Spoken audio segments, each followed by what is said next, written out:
Hello, my name is Melissa Munoz, and I'm one of the co-founders for Brass Out Loud, an organization dedicated to uplifting underrepresented voices in the brass world.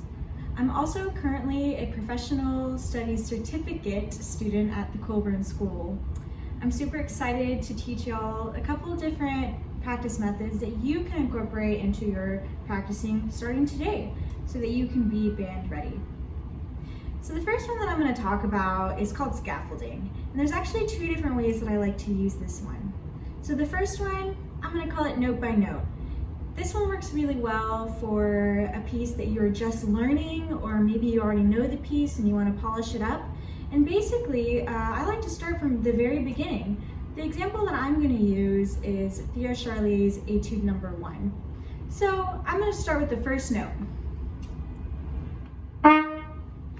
All right, I like that. Let's add another note. Sounds good to me. So let's keep going.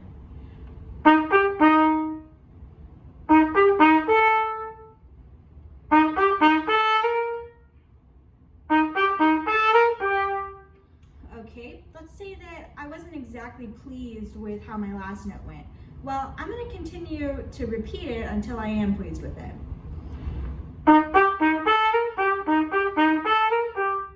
Okay, great. Now I have the first measure down, no problem.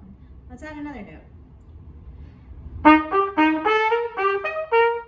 Oh, I added two, but I think those are both good, so let's add another one.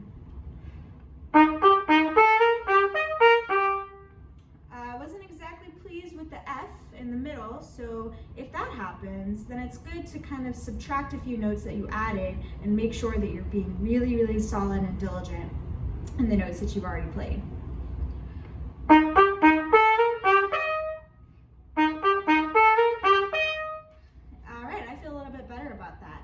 Another thing that you can do is hold out the last notes to make sure that you're really giving that note the most resonant, beautiful sound possible.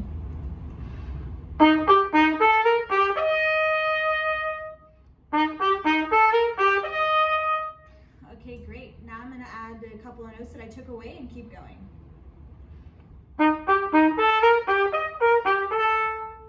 Yep, I like that. Let's add a couple more notes and then we'll move on.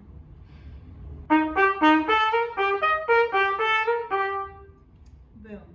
So I would continue to use that method throughout the rest of the piece. And I know it seems a little bit tedious, but if you do it this way, you're going to learn it really, really well with very minimal mistakes.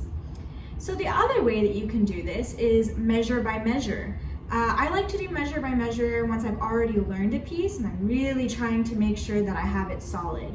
So I also like to work backwards when I use this method. And what I mean is maybe I'll start at the very end of a phrase and work with that measure and then go a measure back and then play through and then go a measure back and play through. So let me show you what I mean by that. I'm going to start at the end of the third line in this one and I'm just going to play one measure. Okay, I didn't really like how that sounded, so I'm going to try it again. I feel good about that. So now I'm going to add the measure before and play to where I just ended.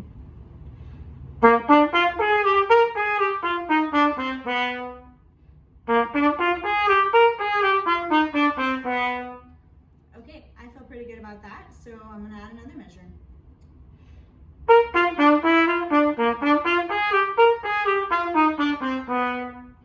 And I would keep going back until I feel really good and have gotten to the beginning of the phrase, then playing all the way through to the end of the phrase.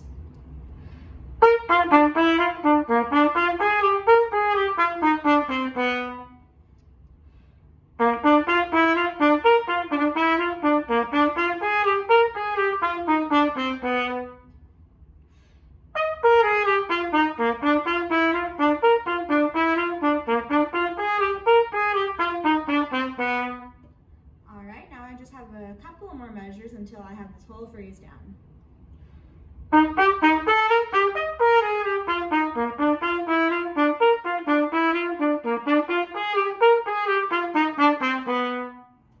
then I would keep going.